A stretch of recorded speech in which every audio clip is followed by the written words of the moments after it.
하나님 말씀은 고린도전서 11장 23절부터 29절까지 고린도전서 13장 11장이죠. 11장 23절 11장 23절로 29절까지 교독합시다. 고린도전서 11장 23절로 29절. 이제 오늘로써 이 성찬식에 관한 설교가 이제 마치고 다음 주에는 다른 주제로 넘어갑니다. 자, 23절 제가 먼저 봉독합니다. 내가 너희에게 전한 것은 주께 받은 것이니 곧 주 예수께서 잡히시던 밤에 떡을 가지사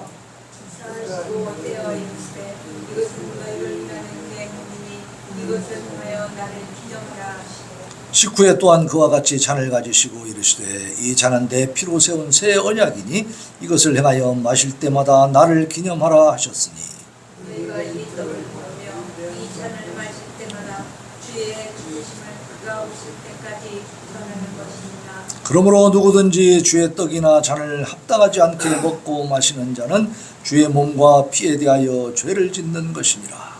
사람이 자기를 살피고 그때야 이 떡을 먹고 이 잔을 마시는 같이 읽습니다. 주의 몸을 분별하지 못하고 먹고 마시는 자는 자기의 죄를 먹고 마시는 것이니라. 아멘. 자, 오늘은 하이델베르크 요리문답 몇 번인가요? 몇 문입니까? 하이델베르크 요리문답 몇 문? 그렇지, 82문입니다. 82문. 자, 잘 펴시고 자신이 믿지도 않고 불경하다는 것을 자신의 고백과 삶으로 친히 드러내 보이는 자들에게도 이 성찬이 허용됩니까?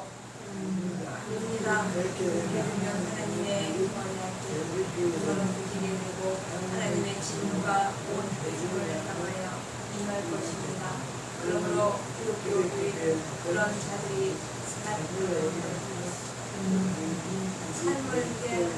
했음을 이기까지 그리스도와 그의 사도들의 교회에 따라서 천국의 열쇠들로 그들을 성찬에서 제일시킬 의무가 있습니다.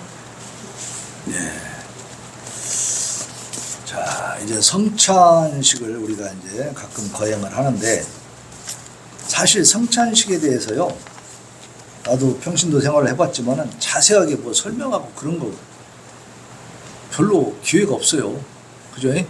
그냥 빵 주니까 얼른 먹고, 포도주 한 잔, 포도주 따라 주니까 얼른 한 잔 마시고, 아이고 맛있다 그러고 있는 거지. 지금 우리는 이 성찬에 대해서 여러 주에 걸쳐서 정말 깊이 있게 다루고 있습니다. 지금 이 수요 예배를 계속 나오신 분들은 성찬식이 함부로 참여할 수 있는 거다 없는 거다? 없는 거다. 함부로 참여할 수 없다. 그걸 지금 배우고 있는 거예요. 자, 오늘은 불경한 자들도 성찬에 참여를 허용해야 되는가 하는 문제입니다. 자, 먼저 한번 대답해 봅시다. 불경한 자들, 믿지 않는 자들도 성찬식에 참여시켜야 됩니까? 아니죠. 단호하게 아닙니다. 이건 노우야, 노우. 절대 안 되는 거야. 만약에 믿지도 않고 불경하다는 사실을 갖다가 자신의 고백, 자기가 나는 불경해, 나는 예수 안 믿어, 이렇게 떠들고 또 삶으로 정말로 그렇게 사는 모습을 보이는 이런 사람들에게 만약에 성찬식에 참여하시오 이렇게 허용을 한다면 하나님의 언약이 더럽혀진다. 하나님의 진노가 온 회중을 향하여 임할 것이다. 그러니까 진심으로 믿는 마음을 가지고 회개하면서 참여한 사람에게도 뭐가 임한다는 거예요? 하나님의 진노가 임해버린다는 거예요. 왜? 그 불경한 자들을 참여시킨 죄가 있는 거야. 네. 그래서 기독교 교회는 그런 자들의 삶을 회개했음을 보여주기까지, 드러내 보이기까지 그리스도와 그의 사도들의 규례에 따라서 천국의 열쇠들로 그들을 성찬에서 제외시킬 의무가 있다. 의무가 있다. 무조건 참여시키면 안 된다. 오늘 처음 온 사람한테 성찬식 하는데 오늘 처음 왔어. 교회도 안 다니다 오늘 처음 왔대. 교회 한번 와보고 싶어서 왔대. 그럼 세례도 안 받고 아무것도 지금 교육도 안 돼 있죠? 예수님에 대해서 아무것도 몰라. 십자가가 뭔지도 잘 몰라. 근데 왔으니까 그냥 참여해. 이게 좋은 겁니까? 이렇게 무질서해지는 것은 하나님이 원치 않는다. 그렇게 되면 하나님의 진노가 임한다는 거예요. 응? 아, 야속하네. 지네들만 떡 먹고 빵 먹고 예? 포도주 먹고 진짜 난 안 주더라. 그러면서 나가서 교회 욕 먹고 다니는 사람들. 그 사람들이 교회를 진심으로 나온 걸까? 아니요. 교회는 이렇게 어중이 떠중이 아무나 와서 막 숫자만 채우면 되는 그런 곳이 아닙니다. 예. 하나님은 그렇게 만홀히 여기면 안 되잖아. 그죠? 하나님의 이름을 망령되이 이러는 자를, 부르는 자를 어떻게 한다고 했어? 죄 없다 하지 아니하리라. 죄가 없다 하지 아니한다는 거 뭐예요? 죄가 있다는 거예요? 없다는 거예요? 죄가 있다는 거예요. 정죄되고 심판 받는다는 얘기예요. 이건 모르더라고. 이건 도대체 들은 바가 없으니까 이놈의 교회에서 얘기를 안 하니까. 하나님 심판과 진노에 대해서는 얘기를 안 해. 얘기를 안 해. 사랑만 얘기해. 사랑이 그렇게까지 무질서하고 분별 없는 사랑이라면 그건 사랑이 아니지. 그죠? 그건 사랑이 아닙니다. 무슨 수악한 죄를 지었어도 하나님이 받아줍니다. 언제? 회개했을 때. 진심으로 잘못을 뉘우치고, 그죠? 회개하고 하나님 앞에 철저히 자기 죄 때문에 애통하는 그러한 사람을 받아주는 것이지. 나 사람 17명 죽였지만 하나님 사랑은 하나님이잖아. 그냥 받아줘. 이렇게 하는 놈을 받아요? 그건 아니다 이 말이야. 그렇게 함부로 하나님을 농락하면 안 돼. 지금 이 시대는요 그런 시대가 됐어. 농락하는 시대. 하나님을 막 무시하고 갖고 놀아버려. 막 짓밟아버려. 그런 인간들이 수두룩합니다 지금. 네? 자, 우리 성도들은 그것이 죄라는 사실을 깨달은 줄로 믿습니다. 하나님 앞에 정말로 겸손하게, 진지하게, 그리고 성실하게 그렇게 서야 된다는 사실. 자기 자신을 성찰하고 돌아보면서 정말 떨리는 마음으로, 두려운 마음으로 하나님 앞에 서야 되는 것이죠. 자, 교회는요 다음과 같은 자들을 성찬에 참여하도록 허용을 해야 됩니다. 첫째, 자신을 살피고 주의 죽으심을 기념할 수 있는 적절한 연령이 돼야 돼. 연령. 다시 말하면 어린이들, 아직 13세가 되지 아니한 초등학교나 그 이하 유년부 뭐 또 영아부 뭐 이렇게 애기들, 그런 아이들이 과연 성찬에 참여할 때에 예수 그리스도의 죽으심이 무엇인가라는 것을 깊이 있게 이해할 수 있을까 없을까? 이해 못하잖아요. 이해할 수 없어요 걔네들은. 그러니까 그런 어린이들은 신자의 수에 포함되기는 하지만 하나님의 그 주의 성찬에는 참여시킬 수가 없는 것입니다. 그래서 우리는 오늘 본문 25절 봐요. 25절 보면 시작. 식후에 또한 그와 같이 잔을 가지시고 이르시되 이 잔은 내 피로 세운 새 언약이니 이것을 행하여 마실 때마다 나를 기념하라 하셨으니. 자, 이 말을 어린아이들이 이해를 해 못해? 못하죠. 자, 28절도 봐요. 28절 시작. 사람이 자기를 살피고 그 후에야 이 떡을 먹고 이 잔을 마실지. 자기를 살피라 했어. 아이들이 자기를 얼마나 살필 수 있겠어. 그죠? 또 26절입니다. 시작. 너희가 이 떡을 먹으며 이 잔을 마실 때마다 주의 죽으심을 그가 오실 때까지 전하는 것이니라. 주의 죽으심의 의미를 제대로 이해할 수 있을까요? 깊이 있게 이해할 수 없죠. 그래서 어린아이들은 참여를 안 시키고 이러한 내용들을 충분히 이해하고 기념할 수 있는 연령이 돼야 돼. 그 정도 성숙한 사람들이 이 성찬에 참여하는 것입니다. 자, 두 번째로 세례를 받았고, 세례는요 기본적으로 만 13세 이상이 되어야 세례를 받습니다. 물론 유아 세례도 있어. 그러나 유아 세례는 아직까지 세례의 그 준비에 불과해. 이제 만 13세가 되어서 학습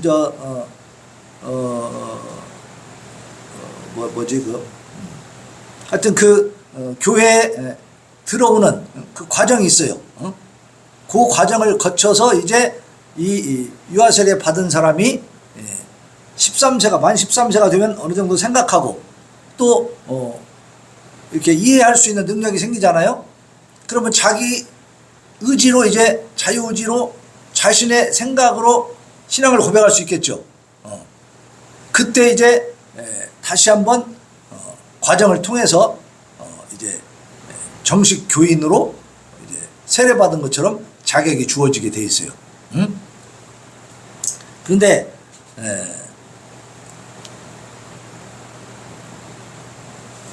그렇게 이제 만 13세 이상이 되어서 세례를 받았거나 또 입교문답이요. 입교문답이요. 입교문답을 통해서 이제 유아세례 받았던 사람이 이제 만 13세가 되어가지고 정식으로 자기 의지로 이제 입교를 하는 그 과정을 밟은 사람들. 그래서 세례로서 교회원, 교회 정식 회원이 된 사람들, 그 사람들에게는 성찬식에 참여할 자격이 주어지는 거예요. 네? 세례에서 하나님과 맺어진 그 언약이 성찬의 준수에서 갱신이 되는 거예요. 그러니까 세례를 받고 그 다음에 이제 이 성찬에 참여를 하게 되면 하나님과 이 세례를 통해서 맺어진 언약이 있어. 그게 뭐냐면 세례는 죄 씻음이잖아요. 그래서 예수 그리스도의 피로 내가 죄 씻음을 받았다라는 거. 그래서 물로 씻어주는 거야. 그래갖고 새로운 사람, 거듭난 사람이 심령이 되었다라는 이 상황을, 이 사실을 갖다가 성찬의 그 과정에서 다시 갱신을 시켜 다시 한번 또 새롭게 거듭나고 하나님의 자녀 되었음을 확인해 주는 거죠. 그래서 우리가 이제 구약 시대에는 할례를 받았잖아. 할례를 받았는데 이게 신약 시대에 와서는 세례가 된 겁니다. 세례. 그리고 이제 구약 시대의 그 유월절 만찬 그게 있어. 항상 유월절이 되면 만찬을 했습니다. 유월절에 뭐냐면 유월절은 이제 하나님이 애굽에 있을 때에 장자들 다 죽이면서 자기 집에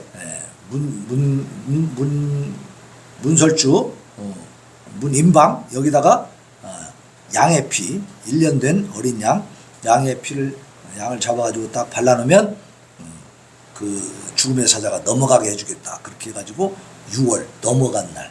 그래서 그 애굽에서 장자의 재앙이 내릴 때에 그렇게 집에 문설주 인방 여기다가 뭐예요? 그 양의 피를 발라놓은 집들은 다 안 죽었어. 다 살았어. 짐승까지 다 살았어. 근데 안 바른 집은 어떻게 됐어요? 집안의 장자가 죽고 짐승의 첫 새끼들이 다 죽었어. 그러니까 애굽 전 지역에 막 초상이 나버린 거죠. 그래서 결국 애굽 바로 왕이 두 손 두 발 다 들고 내보내줬잖아. 그래서 출애굽하게 되는 거거든요. 그러면 그 과정에서 그 유월절을 지키라고 이제 하나님이 그 시내산에 왔을 때에 계명을 주십니다. 유월절을 지켜라. 그 유월절이 뭐냐? 하나님 우리를 살려주셨다는 거지. 뭘 통해서? 피를 통해서.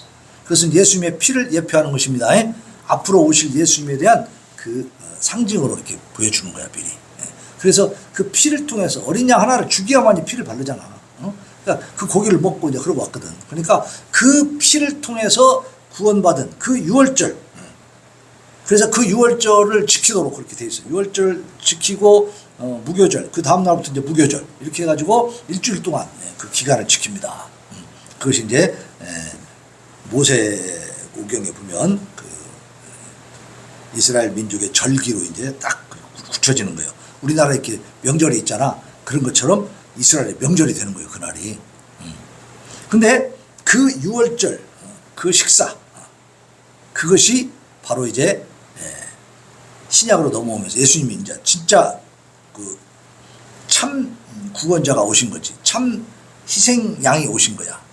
전에는 그림자고 이제는 진짜가 오신 거거든. 그러니까 예수님이 오심으로 말미암아 구약의 모든 그러한 이제 절기나 무슨 제사나 이런 것들이 다 이제 완료돼 버린 거예요. 이제 더 이상 필요가 없게 된 거예요. 왜? 예수님이 그걸 완성시켜 버리니까. 그러면서 이제 예수님이 그 십자가 지시기 바로 전에 그날 저녁에 만찬을 하면서 성찬식을 제정해 주잖아요. 내 살이다, 내 피다, 먹고 마셔라. 그죠? 그래서 이 유월절 식사가 그 절기 때 막 그 먹던 그것이 뭘로 바뀌어요? 이제 이 성찬식으로 바뀐 거야. 그러니까 우리의 이 세례와 성찬은 과거 구약 시대에 뿌리를 두고 있어.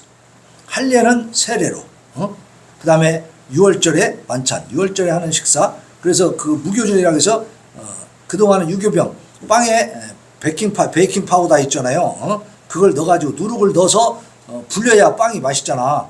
그렇지 않으면 딱딱하잖아. 그러니까 평소에는 그렇게 부풀리게 해가지고 빵을 먹었단 말이에요. 그런데 이날 이때 이 절기를 지킬 때는 무교병을 먹어야 돼. 무교병이라는 게 뭐냐면 누룩을 넣지 않아 가지고 부풀리지 않은 그 빵을 먹는 거야. 그 딱딱해요. 맛이 없어. 그러나 그걸 먹도록 만드셨어 하나님. 그 왜 그러냐? 너희들을 구원해 준 하나님을 기억하라는 거지. 그래서 고생의 떡을 먹으면서 자기 조상들이 애굽에서 출애굽할 때 얼마나 힘들었는가. 그리고 그때 다 죽을 건데 하나님이 이렇게 살려주셨다는 사실을 깨달을 수 있도록 그런 이제 제도를 만들었잖아요. 근데 그 6월절에 먹는 그것이 뭘로 바뀌었어? 성찬식으로 바뀐 거야.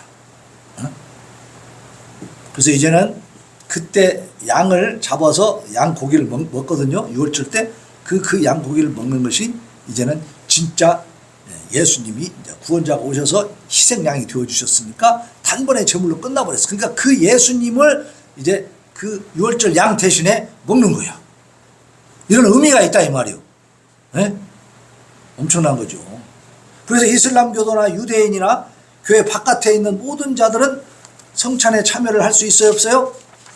없다. 네. 그 다음에 세 번째로 말과 행실로 참된 그 회개 또 믿음을 드러내 보이거나 처신해서 행동하는 거에서 믿음과 회개를 드러내 보이는 자들, 이런 사람들은 어떻게 해요? 성찬에 참여할 수 있는 것이 참여시켜야 되는 거지. 그런 사람도 저 사람은 기분 나쁜 사람이니까 못하게 합시다. 그럴 수 있어요? 그 기분에 따라 하는 게 아니에요. 교회는 은밀하게 감추어진 것에 근거해서는 판단할 수가 없어. 왜냐하면 그 사람의 행동으로 다 믿음의 행동을 하고 있어. 그런데도 저 사람은 안 믿을 거야. 저거 거짓말 하는 거야. 이러면서 추측해가지고 은밀하고 우리가 볼 수 없는 것을 판단해가지고 성찬식 참여시키지 마. 이렇게 하면 돼야 안 돼요? 이건 안 되지. 이건 마녀사냥이지, 마녀사냥. 그렇게 할 수는 없는 거죠. 그래서 신앙 고백을 하고 겉으로 드러나는 삶의 행실을 봤을 때 회개와 믿음을 표명하고 드러내 보이는 이런 사람들은 어떻게 해요? 성찬식에 참여를 시켜야 되는 거지. 그러나 이 모든 것들을 믿는다고 공언하면서도 계속해서 불경하고 죄악된 삶을 사는 사람들, 그런 사람은 성찬에 참여될 수 있습니까? 없어요. 그거는 안 된다. 왜냐하면 믿는다고 하면서 믿음의 열매가 없는 사람들은 거짓말하는 사람들이에요. 이건 사실 안 믿는 거잖아. 내가 믿어, 예수님 믿어 하면서 교회 죽어도 안 나오네. 그거 믿는 거예요? 안 믿는 거예요. 말로 시인하는 것을 행위로 부인하는 자들이기 때문에 이것은 믿는다고 볼 수가 없는 거죠. 자, 그들이 하나님을 시인하나 행위로는 부인하니 가증한 자요 그랬어요. 복종하지 아니하는 자여 모든 선한 일을 버리는 자니라. 디도서 1장 16절. 그러니까 입으로는 시인하는데 행위로는 엉뚱한 짓을 해. 하나님께 반역하는 일만 하는 거야. 그러면 그런 사람들이 어떤 사람이다? 가증한 자다. 이 가증한 자들을 성찬식에 참여시킬 수 있어요? 없어. 그건 못하는 거지. 행함이 없는 믿음은 어떤 믿음? 죽은 믿음이라 했어. 행함이 있어야 돼. 믿는다고 하는 사람들이라면 반드시 그것이 행동으로 나타나야 되는 겁니다. 네. 자, 두 번째, 신앙 고백과 삶으로 회개와 믿음을 표명하는 자들만 성찬에 허용해야 되는 이유가 있어. 이유. 첫 번째로 믿지 않는 자와 회개하지 않는 자들이 성찬에 참여하면 교회가 하나님의 언약을 더럽히는 것이 된다고 했잖아. 아까. 하나님의 언약을 더럽힌다는 것은 뭐냐면 하나님의 원수들인 자들을 하나님의 친구요 권속인 자들로 추천하고 인정했어. 그 외식자들과 그 악인들을 하나님께 막 친구요 권속입니다 그러고 막 제시하는 거야. 그 하나님을 모욕하는 거지. 그죠? 하나님께서 아무런 약속도 하지 않은 자들에게 언약의 표를 막 시행하는 거예요. 회개와 믿음이 없이 막 표를 사용하는 거예요. 회개하지 않은 상태에서 스스로 언약의 표를 취하는 자들뿐 아니라 하나님께서 그의 언약에서 제외시킨 그런 자들을 알면서도 그들에게 고의로 언약의 표를 시행하는 자들, 이런 사람들 하나님의 언약을 더럽히는 거예요. 만홀히 여기고 하나님의 이름을 망령되게 부르는 자들이죠. 그래서 불경한 자들에게 언약의 표를 주는 것은 하나님을 악인의 친구로 만드는 것이고 귀신의 자식을 하나님의 자녀라고 그렇게 막 인정하는 그런 것이 되는 거야. 얼마나 하나님이 진노하시겠어요. 그죠? 만약 교회가 고백으로나 삶으로 스스로 불신자여 불경한 자임을 드러내는 자들을 알면서도 고의로 성찬에 참여를 시킬 경우에는 어떻게 돼? 하나님의 진노가 온 교인들 전체에 임한다. 그러므로 너희 중에 약한 자와 병든 자가 많고 잠자는 자도 적지 아니하니 우리가 우리를 살폈으면 판단을 받지 아니하려니와 우리가 판단을 받는 것은 주께 징계를 받는 것이니 그랬어. 그러면서 11장 30절로 32절 말씀인데 누구에게 징계를 받아요? 하나님께 징계를 받는 거예요. 하나님께서는 이 성례를 더럽히는 자들 거기에 동조하는 자들에 대해서 진노하시고 그들을 벌하신다는 거야. 실질적으로 더럽히는 자들 거기에 동조하는 자들 모두가 주의 성찬을 더럽히는 거야. 그러니까 그렇게 불경하고 믿지 않는 것을 알면서도 성찬에 참여를 시켰어. 우리는 믿는데 믿는 사람들이 안 믿는 사람들을 알면서도 참여시켰어. 그러면 어떻게 돼? 그 사람들이 이 언약을 더럽히는 데에 믿는 사람들이 동조한 것이죠. 그러니까 하나님이 진노하시는 거지. 네? 자, 27절 봐요. 27절. 본문 27절 한번 읽어봅시다. 시작. 그러므로 누구든지 주의 떡이나 잔을 합당하지 않게 먹고 마시는 자는 주의 몸과 피에 대하여 죄를 짓는 것이니라. 사람이 자기를 살피고 그 후에야 이 떡을 먹고 이 잔을 마실지니 주의 몸을 분별하지 못하고 먹고 마시는 자는 자기의 죄를 먹고 마시는 것이에요. 성찬에 참여할수록 죄가 더 많아져 적어져? 더 많아지는 거야. 그러면 참여하는 게 나아? 안 하는 게 나아? 안 하는 게 낫지. 네. 또 그런 사람 참여시켜야 돼? 안 시켜야 돼? 안 시켜야 돼. 안 믿는 사람 안 시키는 게 맞는 거예요. 어? 사람으로서 인간으로서 세상적으로는 아이고 야속하네 뭐 냉정하네 뭐 사랑도 없네 이런 말이 나올 수 있겠지. 그러나 그런 데에 속아가지고 막 무질서하게 막 참여시키면 누가 진노하신다고요? 하나님이 진노하셔. 그럼 하나님 뜻대로 해야 돼요? 사람의 뜻대로 해야 돼요? 내가 하나님의 뜻을 따르면서 하나님을 기쁘시게 할까? 사람을 좋게 할까? 여러분 어떻게 해야 되는 게 낫겠다? 사람을 좋게 해야지. 사람들이 싫어해도 미워해도 손가락질해도 칼을 들이대도 하나님을 기쁘시게 하는 것이 믿는 자의 도리입니다. 그게 담대한 믿음이요. 그리스도께서는 불경한 자들을 그의 식탁에 받아들이지 말라고 명령을 하십니다. 그리스도께서는 그의 제자들만을 위해서 성찬을 제정하신 거예요. 보세요. 내가 고난을 받기 전에 너희와 함께 이 유월절 먹기를 원하였노라. 누구랑 먹는다고요? 너희와 함께. 너희가 누구요? 예수님의 제자들이, 예수님을 믿고 따르는 자들이지. 안 믿는 사람들 막 예수님 막 핍박하고 죽이려고 막 지금 호시탐탐 노리는 사람들, 그런 사람들하고 지금 만찬을 하려고 했습니까? 아니요. 그런 사람들 아니에요. 응? 자, 이것을 갖다가 너희끼리 나누라. 이 떡과 포도주를 가지고 안 믿는 사람이고 뭐 나를 죽이려고 하는 사람 다 갖다 줘라. 사랑이니까. 그랬어요? 너무 천만의 말씀이에요. 너희끼리 나눠라. 너희끼리. 너희는 누구요? 이 사람들은 예수님의 제자, 예수님을 믿고 따르는 자들, 회개한 자들이죠. 응? 이것은 너희를 위하여 주는 내 몸이라. 누구를 위해서 준다고요? 너희를 위해서. 너희가 누구요? 예수님의 제자들이요. 우리는 예수님의 제자야 아니요? 우리도 영적으로 예수님의 제자입니다. 네. 예수님을 믿고 따르는 자는 다 제자지. 응? 그 중에 물론 이 신약시대 예수님을 직접 따라다니면서 동고동락하면서 지냈던 12제자가 특별히 있긴 하죠. 그러나 그런 제자가 우리는 절대 제자가 될 수 없는가? 아니에요. 넓은 의미에서 보면 우리도 다 예수님의 제자고 자녀고 그죠? 예수님의 백성이고 그런 것입니다. 성찬은 오직 누구들만을 위해서 예수 그리스도의 제자들, 예수 그리스도를 믿는 자들만을 위해서 제정된 것인 줄로 믿습니다. 자, 그리고 분명하고도 강력한 이유가 있는데 믿음을 부인하는 자들은 교회 회원으로 인정해서는 안 돼요. 믿지도 않는 사람을 교회 회원으로 넣으면 돼요? 안 돼요? 민주당에 가서 시큰들고 그들과 막 짝짝꿍하고 막 그들을 도와주는 그런 사람을 국민의힘 당협위원으로 빠지면 돼야 안 돼? 안 되지. 그렇게 해서는 안 되는 거죠. 자, 회개하기를 거부하고 믿음을 부인하는 모든 자들을 갖다가 우리는 교회 회원으로 받아들일 수 없고 이 사람들은 성찬에도 참여해서는 안 되는 거죠. 그들이 하나님을 시인하나 행위로는 부인하니 가증한 자요 복종하지 아니하는 자요 모든 선한 일을 버린 자니라. 디도서 1장 16절. 그러니까 그 사람들이 말하는 것만 들어야 돼요? 행동도 봐야 돼요? 행동, 삶을 어떻게 사는가를 봐야 돼. 정말 하나님 앞에 나와서 열심히 기도하고 예배드리고 또 나가서도 선행을 하고 예수 그리스도를 전하고 정말 이렇게 진실하게 사는지 봐야지. 나가서는 그냥 뭐 악행만 일삼고 말이지만 동네에서 그냥 최고 양아치 노릇을 하면서 교회 와서는 하나님 아이고 저 왔습니다 막 이러면 되겠어요? 나도 왔어 이제 성찬식 참여할 거야 막 그러면 돼? 그건 안 된다. 그건 가증한 자고 복종하지 아니하는 자고 모든 선한 일을 버린 자야. 이런 자는 절대로 성찬에 참여할 수 없다. 결론입니다. 성찬은 신약의 한 가지 성례입니다.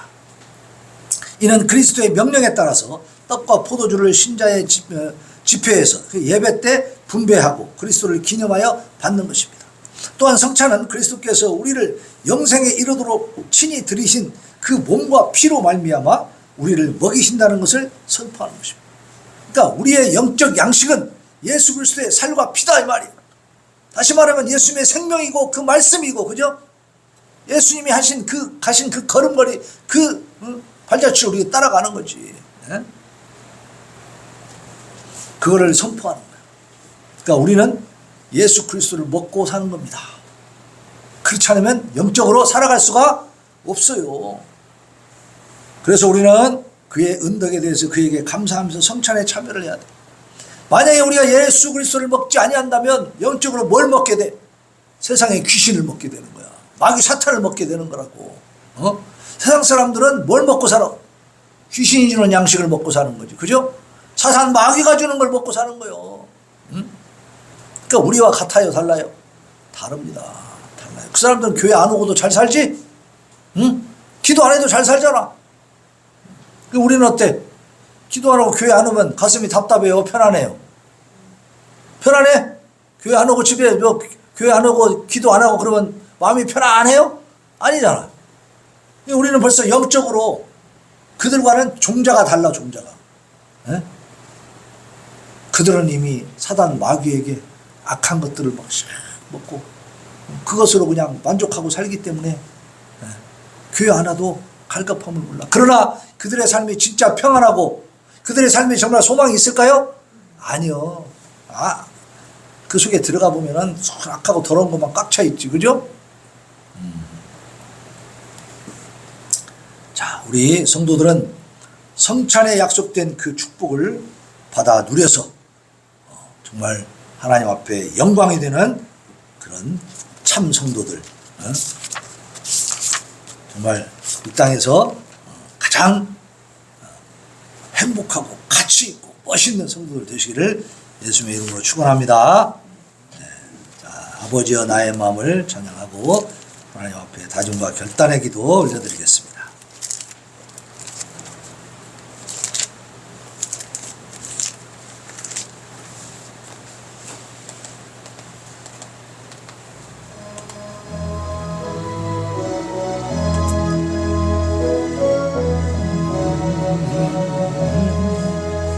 아버지여 나의 마음을 맡아 주관하시고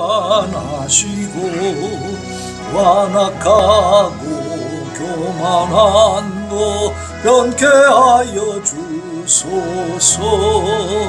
온유하고 겸손하여 화평하게 하시고 망령되고 악한 예를 물리치게 하소서. 하나님의 은총 속에 나를 보호하시고 주의 사랑 줄이 되어 나를 메어 주소서.